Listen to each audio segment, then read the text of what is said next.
to another video on my channel. Hope you're doing good, hope you're doing well, inshallah.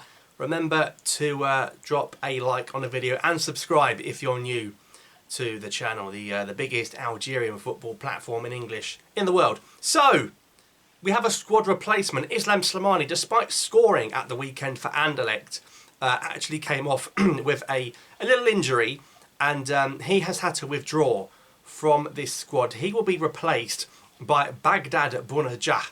Now, we know from the squad itself, in terms of strikers, we had Slimani, we had Delors, and we had Amora. So those are Belmadi's current top three centre forwards for Algeria, in his opinion, in the coach's opinion.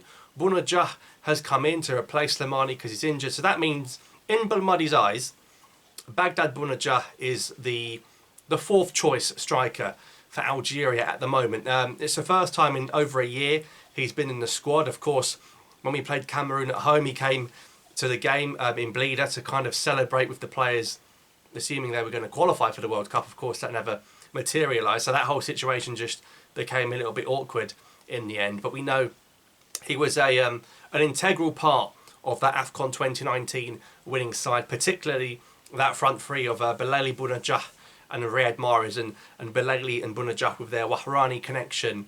Well, they'll probably be doing that again in this international break, so we'll be seeing how that one pans out. Now, for me, you know, we've ended up with a squad with Belali and Bounedjah, and yes, Bounedjah, in terms of his current goal-scoring form for Al Sadd in the Qatari Stars League, he's in very good form at the moment, nearly a goal a game.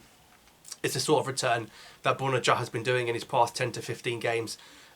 You know, he's over 30 again. It's another centre-forward not getting any younger, and I just feel like the team's not really going forward with those sorts of selections. Look, he could score a hat-trick against Niger. That's not really the point.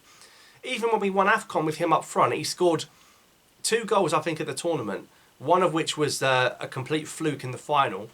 And, of course, he missed a penalty in the quarter-final that almost ultimately cost us, you know, when he couldn't stop crying. So I want to see new faces up front. I want to see the likes of Ait-Nouri.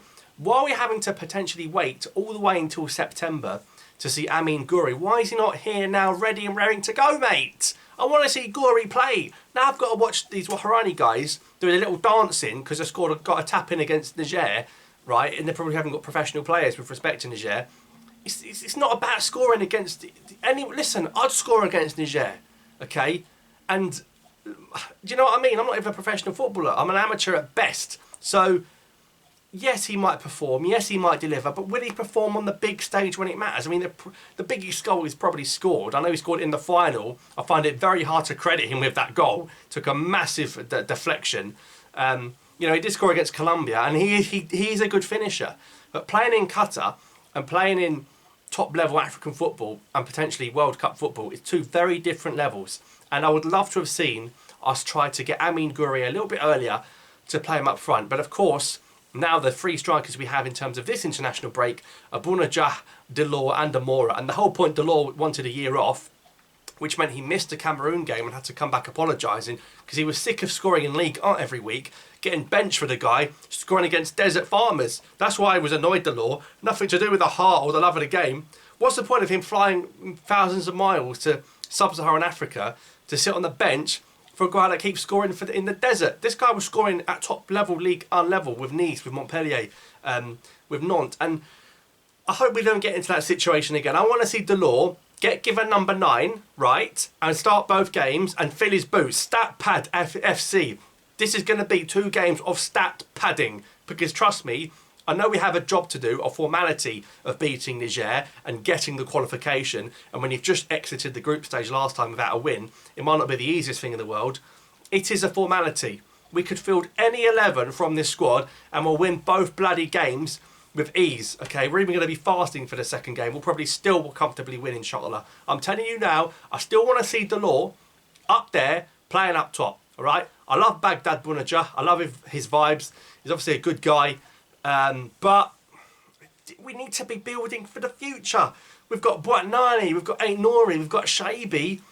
Not to play with Belali and Bounedjah, but anyway, we'll see what happens in both these games. So let me know your thoughts on Baghdad Bounedjah replacing Islam Slimani as the players begin arriving in Algeria today for the international break. Yeah, but smash the like button. Thanks for watching. I'll see you next time.